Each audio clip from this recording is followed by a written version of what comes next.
All right. How'd it go this week? Pretty good. Just this is always a struggle. Okay. So here, take your leash. Pull her in front of you. Yeah, pull. There you go. Now up. Sit. Good. And then go. Up. Yep. And then relax. Good. Up. Yep. Come on. Sit. Good.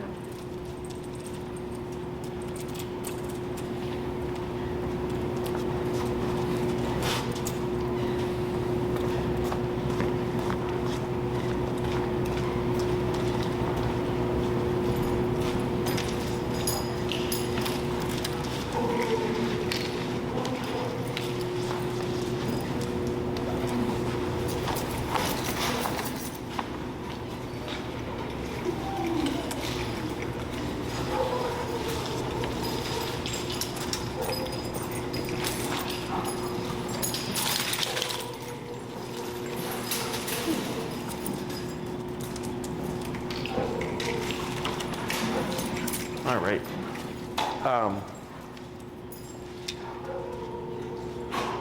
How's she doing with everything? Aside from like putting the collar on.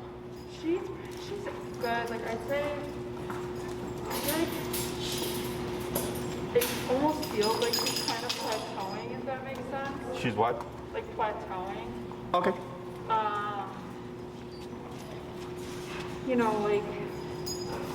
From walking her with the heel, like I feel like it always takes the same amount of time to get her to do it. Like it's not necessarily coming any faster. Okay. And then like with her interactions with other dogs, basically like I rely mostly on that. Like she'll go into the sit, but she still is very like, scouting, and like she will still a lot of times like make some sort of movement towards the dog until I correct her. Okay. So we would correct prior. Okay. So what's happening is she's escalating. Yeah. And you're waiting for the big behavior, the movement, or we're waiting for, is she gonna not do it? And it's really just kick in and make her not do it. Okay. So I guess this is the one thing though is when she, so come here. If she like sits, kind of what's the difference between her, good girl, what's the difference between her like just kind of looking around and like scouting? The energy. So like, there's like, just here. Yeah. And then there's here, or like this, right? More frantic. Like this is all fine. Yeah. Right? But the energy is definitely different. Okay. And when she's sitting, also recognizing the precursors, because if it's time before movement, there's most likely signs that are going unchecked. Right. So she's going 0, 1, 2, 3, 6, right? And you can correct her at 1, 2, 3. Okay. And ideally, yes, you would correct her at 1, 2, 3 because if you don't want to do it anymore. yes, because the bigger the behavior typically, and reinforce that, the more power we need to shut it down. So then you always have to go up like super high. Whereas if I correct it earlier, I can correct it lower, and the dog processes better. Okay. So if I have to like 127 a dog, for example, to stop reactivity, not the best way to do it. Right. I'll stop it, but it's not really a very good learning moment for the dog because it's so harsh. We want something that's just like, hey, cut the crap, but it's enough that it's meaningful for her to not do it again. Okay. Because we can tell when we're at the appropriate correction number. Because it not only stops the behavior, but prevents it from happening again. Okay, so if you're at 40 and you tap her at 40 and she doesn't do anything that time, but the next time you have to tap her at 40 and the next time you have to tap her at 40 and you have to tap her at 40, you're always having to tap her at 40. Yeah, and that's kind of where I feel like I'm at, where it's like, yeah, she listens, but I always have to like reinforce it. Correct. So you always want to reinforce early. Okay. So you step aside, you sit down, and you watch Lucy, right? And she's there. And the moment, let's say she's like this and she's not carrying, all of a sudden she's like this, you can correct that. Okay. And if you're unsure of whether or not to correct, that's you recognizing that you probably should correct. Okay. Because a lot of people will say like, I thought I should correct, but then I didn't correct, and the dog blew up. I'm like, that's your gut telling you this is something we should probably address. Okay. So I would start doing that. Okay. Now, if you correct her and it pushes her into a movement, you would keep the pressure on and then pull up to the escalator. And let's say it's 40. The next time I'm gonna be at 45. The next time I'm gonna be at 50. Every time I have a failed experience, I'm gonna build off of it, as opposed to like repeating for something that's not gonna work. Does that make sense? Okay. Because then you get there faster. Okay. So, and this is, I have another client, same problem, that they plateaued, but they were only correcting the dog after they had done the behavior, Which as is opposed to, basically what I'm doing. correct, So, okay? So I think let's make that minor adjustment, and then you'll let me know how that works for you. Yeah. If for whatever reason you're still struggling, what I'll do is I'll send my employee, I'll send my employee Enrique to do like a home session with you, where he'll go out in your neighborhood. That would be great anyway, because we had talked about this last time, and honestly, I just totally forgot to email you. With her like not being as territorial in the home. Like she's really good, and like it's like going to her place has worked out really well, and she will stay there. Like, but she is still very like reactive to like door activity, if that makes sense. So I know we had talked about maybe having something to work on that with her. Yeah. So just shoot me an email so I don't forget. And so he can start working you on the schedule because he's limited. He only does Sundays. Just because of his work schedule. That's worked out. Okay. Anything else? No, that's it. So the other thing here is, right now, whenever you go anywhere, always give her direction. Okay. So like typically you'll come in and you call her up and stuff. And then you stand there and you'll give her instructions in the beginning, but then you kind of forget and like let her do her own thing, right? It's like right now, this time I decided, okay, I'm gonna remind you, is you did put her back into a sitting position, but I would also use that opportunity to remote. Okay, because when you told her to sit, it's put that butt down until I say so, right? Because the more strict you are with all those things, the better she is with everything else. Okay, so it's super common, especially when we're having conversations. Think of it this way: whenever you're gonna be distracted, you want her under control, and when you're gonna be focused on her, she can be out of not out of control, but she can be free, right? So because people always ask, like, when do I use my obedience and when do I have my dog free? I go, well, if I'm walking, I don't know what's gonna happen in the environment, so I like control. But then I get to the park and I see a nice open park and I have the ability to focus on my dog, break, and I can focus on my dog because we're at the space for it, right? Let's say someone comes over to like talk to me, call my dog in, down, have that conversation because now I'm distracted with this. I'm not going to be mindful of everything over here, okay? So it's control when you're going to be distracted, or if you're in new environments. Like a lot of vet visits for dogs is stressful, so that the owner they're really anxious. Now tell them down your dog because your dog just does not know what to do there. Like you go there and you're waiting, and the dog's like, "What do we do? What do we do? What do we do? I don't like this place. It's making me anxious. A lot of sense, right? Well, just tell your dog to lay down, and then the dog lays down, and eventually they chill because they've been told what to do in that environment. So I have a question. Like, so this weekend I took her to just like an outdoor cafe or whatever, and I had her sit, and eventually she like got bored and laid down, and I let her do that. Is that okay? Technically, no, but at the stage of training you're at, yes. Okay? Because her laying down is getting in her more relaxed position. Now, did we teach down? No, yeah. So it's okay because she went to more relaxed position, which is good. But once we learn the formalities of all the commands, technically, no. Okay? Anything else? That's it. So today, I would work on recall. Is that something you want to work on, or do you want to work on something different? What else would we work on? So we've covered heal. We've covered place command. We covered stay. And how many classes are you doing? 12. 12, okay. We've done heal, we've done stay, we've done place. So that leaves sit, down, and recall or come and called. Okay. Unless there's something outside of that you want to cover. So like last week we did a little bit of the jumping thing, right? But typically, so what we would do in the 12-week program, aside from behavior, is because you're making progress, but now you hit a plateau, but we're going to just make that adjustment. So then you're going to do that. And then you'll come back and then we'll build off of that. Okay. So we typically teach the first 6 commands on a short leash, and then the next 6 classes we start to progress into a more advanced level. Okay. And we can also include, of course, like the home visit for the door reactivity and all that stuff.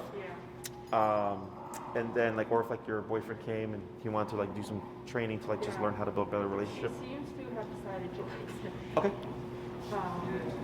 Like she came over to him again and kind of like got in his face to like give her attention. Okay. Yeah. Like Good. in a fun, like not like, Yeah. No. That's that's why I always say like ignore them, and at some point they're just there. yeah. Okay. So anything else? No, not. So I would suggest recall, Okay. because recall does take the longest to teach, Okay. because it requires you to go to the park, whatever, and then practice there, Okay, yeah. because you have to put her on the long leash. Do you happen to have a long leash? Yeah. You don't need to. We have our own here, Okay. but for your own practice, of course, you'll need to use it, of course. Okay.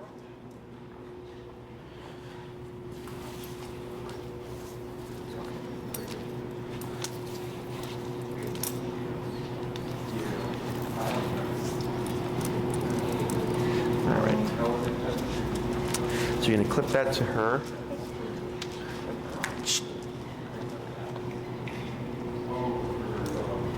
Should I take the short leash off? Yes.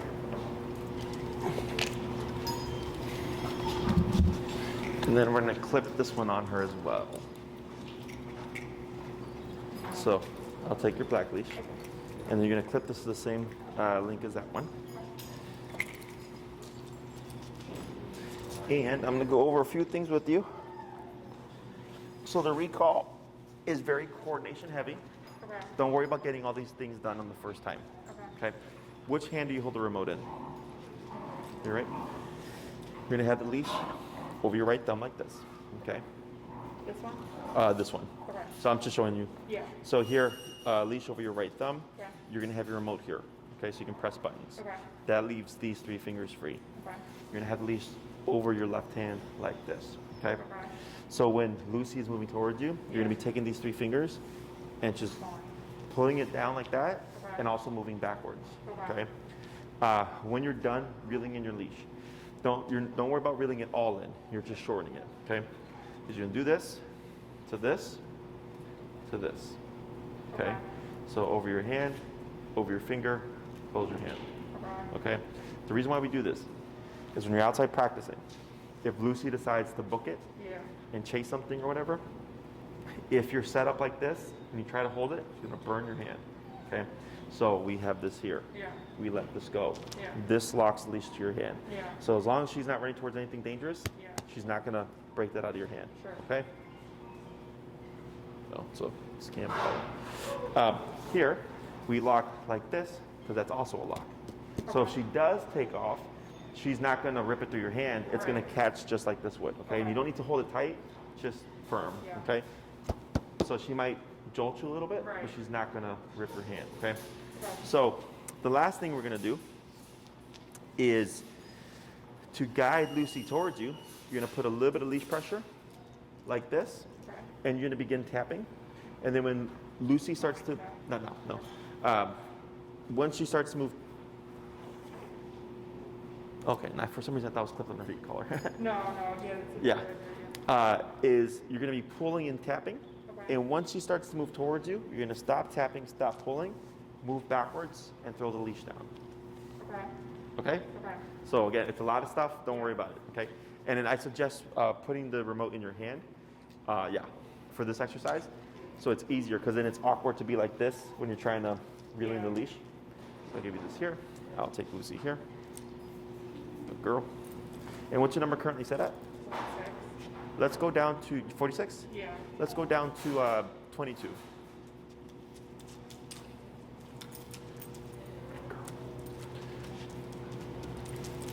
There we go. And I'll have you go down a little bit.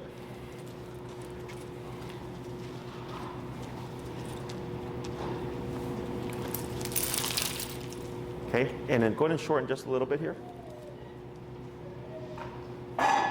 Okay, now once you start to feel a little bit of tension, right there, pull, tap, tap, tap, tap. Now walk backwards.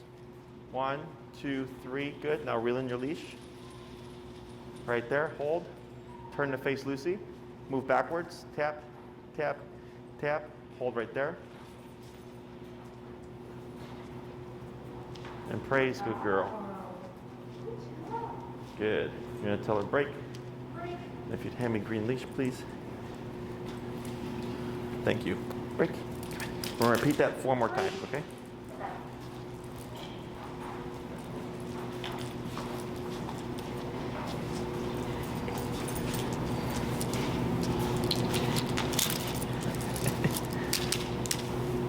There we go. Tap, tap, tap, tap. Backwards. 1, 2, 3. That's good. And praise.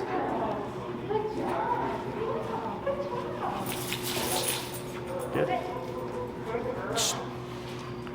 Good. Thank you. Break. Break. Girl.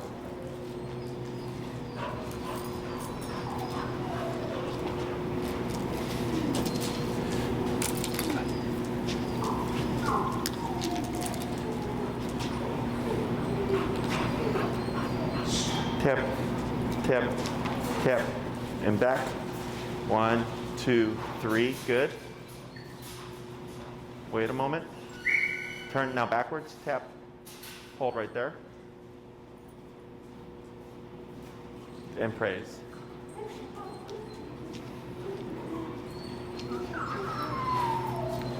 Good. Break. Break. Good. 2 more.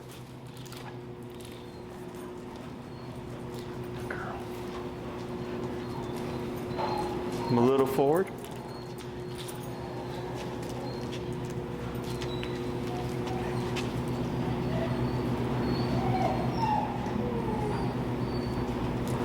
And tap, tap. Good. Back. 1, 2, 3. Good. Hold right there. Tap, tap. Good.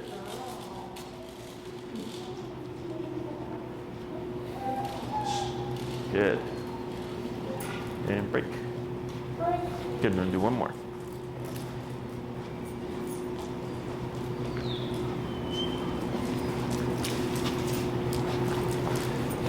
Got it.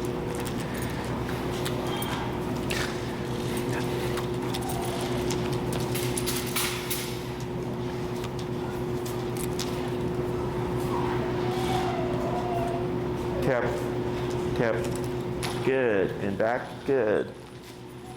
Hold right there.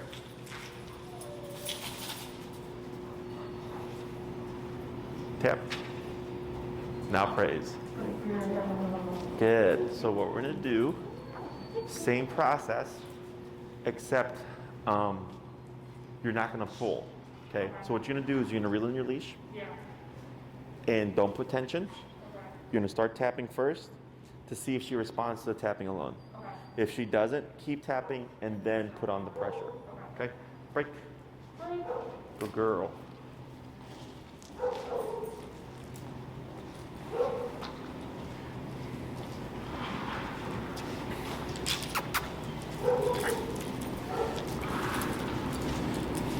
Should I walk backwards still? Yes, so everything will stay the same except the way you're starting it is different. Okay? Good. Yeah. So tap, tap, tap. You're at 22 right now? Yeah. Go to 26. Because I think we lost contact right there. Tap, tap, tap. 30.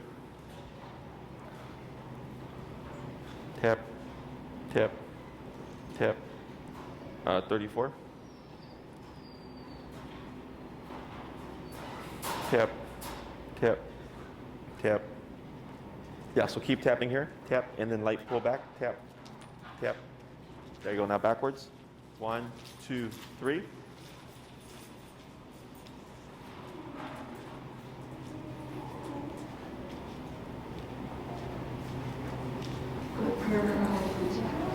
Good. Break. Break. Good. Break. Good girl.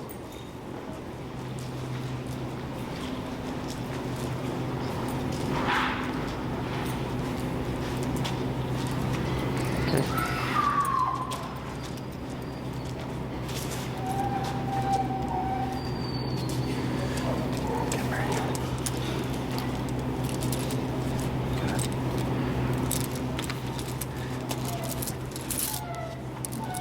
There you go. Good. Tap, tap. Now backwards. 1, 2. Yep, and reel in your leash. There you go. Hold right there. And praise. Good girl. Yeah, the girl. Good. Good girl. Come on.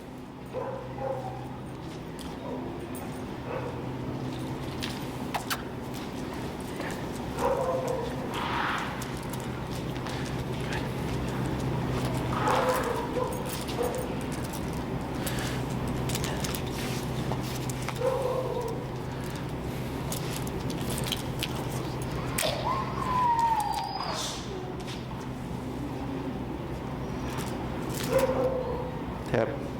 Now back. 1, 2, 3. Good. Turn to face her. Back. Tap. Tap. Tap. Tap. Tap. A little bit of a pull. Tap. Tap. Go ahead and bump it. Yep.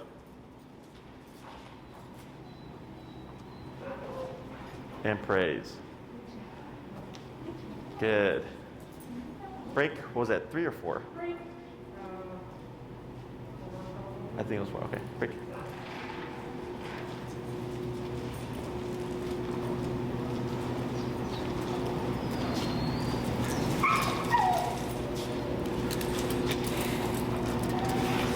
Good girl.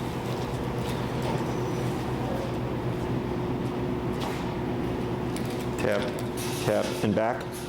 1, 2, 3. Good. Reel in your leash. Good. Turn to face her, back tap, hold, tap, and praise. Good girl. Good. So go ahead and bring her forward here. All right, we're gonna let her have a rest here, okay? So all I'll have you do is lightly pull her in, tap, and then wait a second, and then tap, tap, a little bit of a pull in, tap, right there, right? So remember, anytime you're gonna be distracted, having her under control, okay? So, what we're doing right now is teaching the foundation of the recall. We're gonna add the word in before class. Okay. But if, let's say you said, Lucy, come, and she ran to you, that doesn't give us the ability to use the collar. Okay. So that's why we're not doing any words right now. Right. So anytime I teach anything, I always remove the word, shape the behavior first, and then once I feel like it's pretty good, then we title it, okay? So here, the way we're practicing is not realistic, okay? No one's gonna be holding Lucy for you. She's not gonna be sitting there waiting for you. Yeah. She's gonna be doing something. Yeah. But we're doing this for the sake of getting the foundation in so that she's familiar with what she's supposed to do, Sure. okay? So my ideal way of practicing is using the park or, the lakefront or whatever, Okay. which I think you're by the lakefront, right? I do, yeah. Okay. Is she, I can't remember, Prey Drive? Okay, perfect, okay. So we go to the park, you have your leash, you clip her, switch your leash out, hold on to the end of the leash, Lucy break, and let her be a dog. Yeah. And what's great about the lakefront, because it's so long, Yeah. then you can just walk, and it's like a walk, but at the same time, she's able to explore. Is if she's got prey drive, like let's say right here, it's where the pole is, there was a tree with a squirrel. Yeah. And I go, right. And she goes, and she's barking, and she's jumping, and she's having fun, right? I just let her be there. Okay. Give her a couple of minutes, Yeah. right? Really let her get into it. Lucy, come. Tapping, moving back, bring her to you. Okay. Once she arrives, she should arrive or be within your immediate space. Yeah. Within a 2 to 3 foot space of you. Okay. Anything outside of that is too far. Okay. So you bring her back, she holds for a second or so, Yeah. Lucy break, and then you can let her go right back to the squirrel again. Okay. So you have a distraction and a reward, Okay. okay? So use that to your advantage. There's 3 points during that I suggest people practicing recall. One is mid-pursuit. So as she's charging or running towards the tree, there's as she just gets there, and then there's as she's been doing it for a while. Okay. Okay, so you want to vary and randomize whenever you practice that, Okay. because typically when people practice the recall, the dog is running away from something, they're chasing something, or they're running towards something they shouldn't, right? So a lot of it's in motion, but almost always moving away. So calling her mid-pursuit of a squirrel is a great way to practice that. But also like when she's just getting there and she's really kicking into drive, or she's been doing it for a while, so she's so distracted by this that she kind of forgets what you're doing. Sure. Okay, so when we practice this, in order to make it realistically applicable, we have to practice it with her being on her own, with her doing her own thing. Okay, because she's not going to be stationary, she's not going to be waiting for you, she's going to be doing something. Okay, so use all that stuff to your advantage. Questions about any of this so far? Is there like a place you would test for because Hey.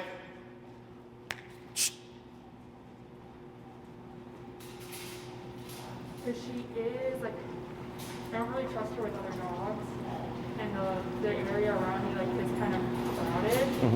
Like, are there areas around the city that like you get dogs to that are maybe like a little bit less crowded with like other people and their dogs? Or you just go kind of off times? What times would you go?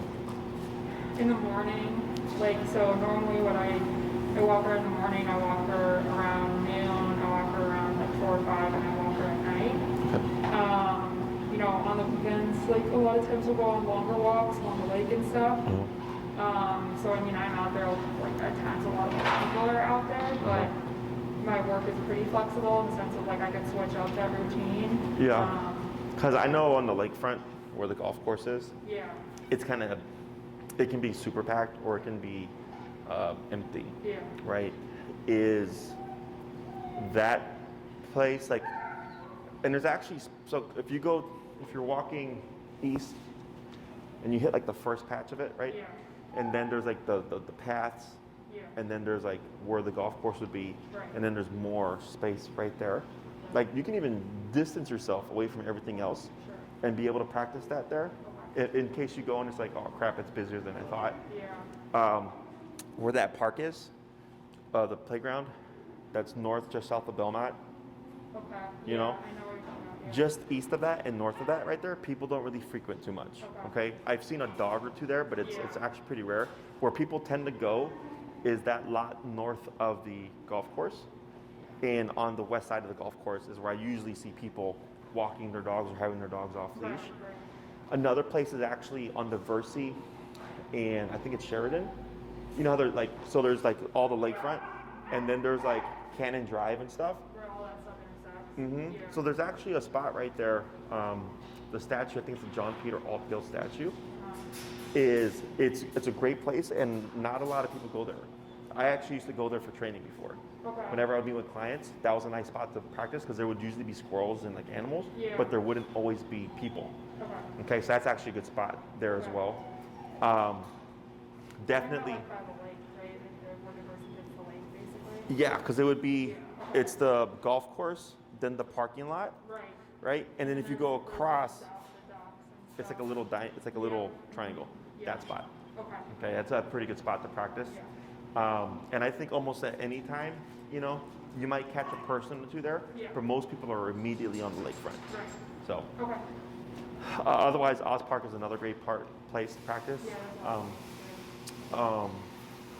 And right now it's not that busy other than with kids. Like it's, because I've been there a couple times with clients. So it's still kind of infrequent there. Okay, but definitely that triangle place. So let's say you go on a walk and it's typically 30 minutes. You get to spend 10 minutes walking to the park, 10 minutes of her doing her doggy thing, and then 10 minutes back. So you start making it routine, okay, if you can. So recall tends to take people the longest to teach, because again, you have to go somewhere. So at this point, you know, with like prioritizing your time, when you're on walks, of course, we're making a few adjustments. And if you feel like that's getting you over that plateau, then I would start kind of prioritizing recall stuff, okay? Because the other thing with recall is if you practice too much, you'll make her paranoid, she won't want to leave you. Okay? So what we're doing is when you go, you might go and give her the whole 10, 20 minutes to just run around and play, and I only call her once at the end. Okay? And then the next time you go, you call her 3 times. And then 1 time. And then 5 times. And then 1 time. And then 1 time, right? You're gonna randomize how many times you call her within that session. Yep.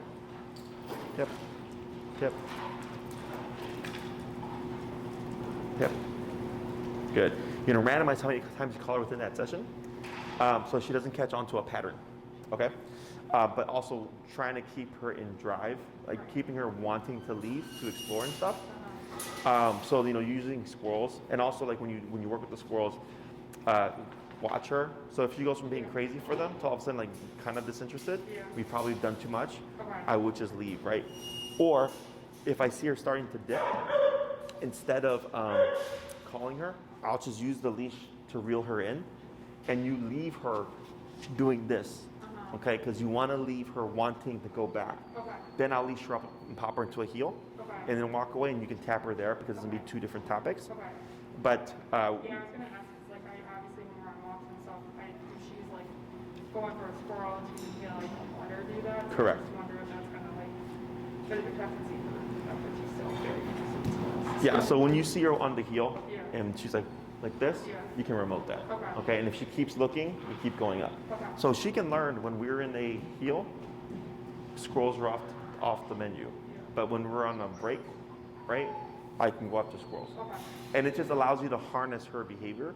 Again, I don't have any problem with dogs chasing squirrels and stuff. They're dogs.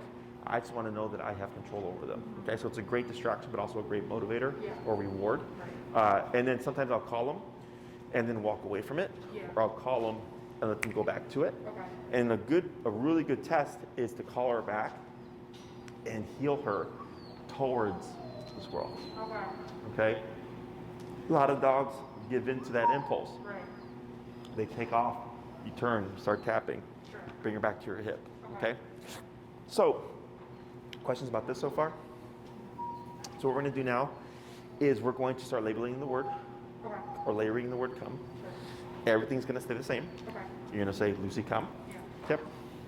Tip. Good. Wait a moment. Tip. Very good. Lucy, come. And even if she starts walking towards you or running towards you, I'm still going to have you tap at least once. Okay? And I'll explain why afterwards. Questions? No. All right. Break.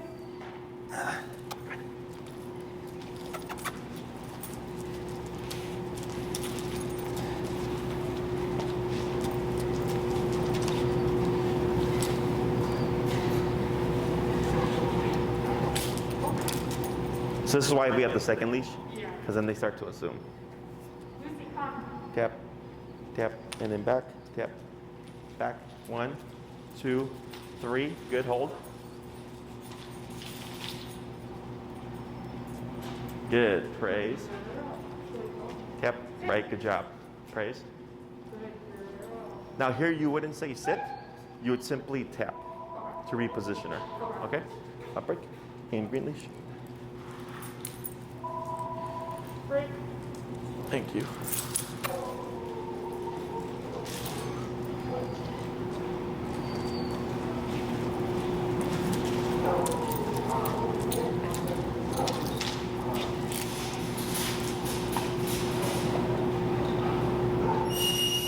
Lucy, come. Tip. Good, now back. 1, 2, 3.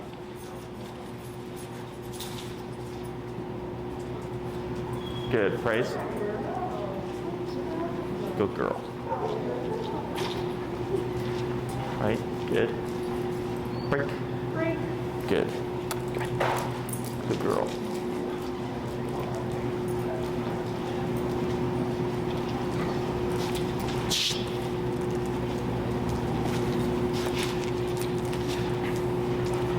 Good girl. Lucy, come. Tap, tap, now back. 1, 2, 3. Good, praise.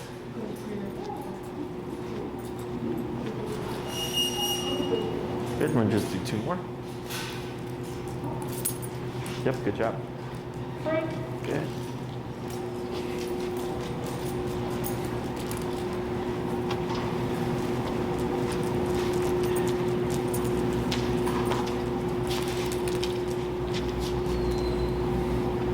Lucy, come. Good. Good. Good, hold right there. Right, wait a moment.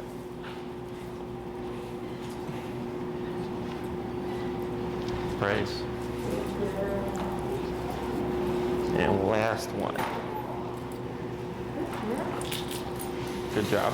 Much better. Good.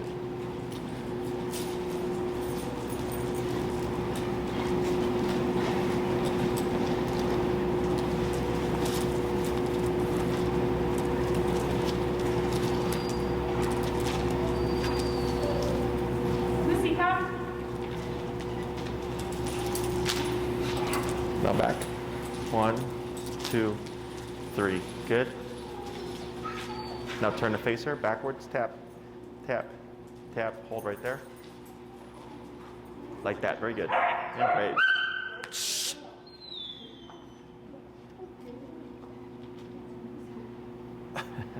Good, and go ahead and bring her over. Right, good job. Good job. Good. Excellent. So here, that last one. So when we call Lucy, she should come to you. I don't care where she lands. Right, left, front, or back, right? If it's not a straight shot, you always want to be facing Lucy, but moving away from her. Okay? So right there, as soon as she went out that way, you just pivoted to face her, started tapping, move opposite to her. Okay? So the reason why we do the back steps is it gives her something to attach to. So most people, when they call their dogs, are stationary. So when the dog, they get the attention of the dog, and the dog's like, what? Right? So that movement backwards gives her something to move to. Okay? So that's why that's so important. And that's going to be a forever thing. Okay? So to this day, if you see me call my dogs, and I'm walking backwards. Okay? Because the other thing is, let's say you're in a setting where she can't hear you, and you remote her. Exactly. She scouts. She sees you walking. She knows I need to return. Okay? At least 3 steps. So once you see her moving towards you, 1, 2, 3, and then we're good, unless she were to bypass you. Okay? So if Lucy were to come to you, go that way, you would go like this, tap, tap, tap. She comes over here, she goes that way, you'll turn to face her back, tap, tap, tap. Okay? So we only issue the command once, and she should move to us, and when she arrives, she should automatically sit. Okay? Kind of like with the heel. So recall is come to me, stay with me, sit when I stop, and then heel is walk with me, stay with me, sit when I stop. Okay? Wait a moment, of course, when she arrives, and then release. The reason for always tapping her when you call her is at some point, if you call Lucy. Like if she doesn't hear me? Well, in this case, like let's say she hears you. You call her, she's moving to you, but you tap after she's moving to you. What do you think happens? Exactly. It's going to either stop her or turn her away from you because she thinks she's being corrected. So we do this intentionally. So every time I call a dog, I call them and remote because I'm trying to make that happen where I'm going to one day tap them too late and confuse the dog. So then you'll tap her. She thinks, oh, I'm wrong. She starts to run off. You keep tapping. You move backwards to bring her to you. Okay? So every single time you call her, always with a tap. This while you're in this phase, you're always going to be using your long leash. We don't want to put ourselves in a situation where we call her and try to remote her and then can't make her return. It's all about consistency. Okay. If you're going to pair food with anything, this is the one command that I will tell people you can use food because, and it's not to lure her. You know, it's like, hey, look what I got. It's Lucy, get over here. She comes, good job, feed, and then break, go back to it. Okay. If you find like she's kind of hovering because of the food, you can walk towards like a tree with a squirrel or something, trying to get her to incentivize her to disengage with you, and ignore her for a bit. Okay. Come here. Questions? I'm trying to think if I forgot anything. It's simple to teach. Like she's got the concept. It's really now just drilling it out to make it realistic.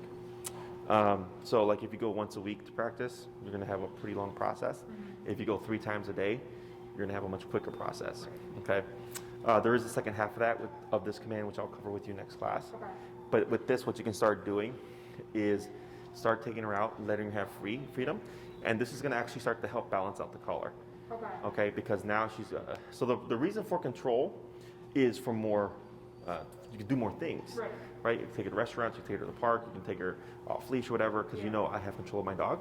So once we start going into recall stuff, so walking or the heel helps dogs alleviate the stress because of the walking.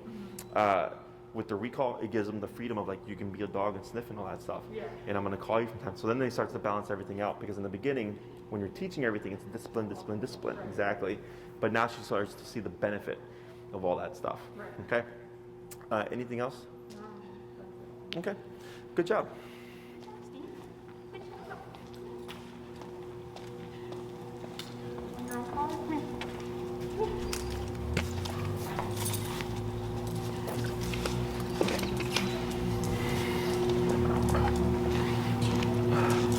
I'll take that from you. Yeah, it's a big mess. Recall's like the messiest command there is.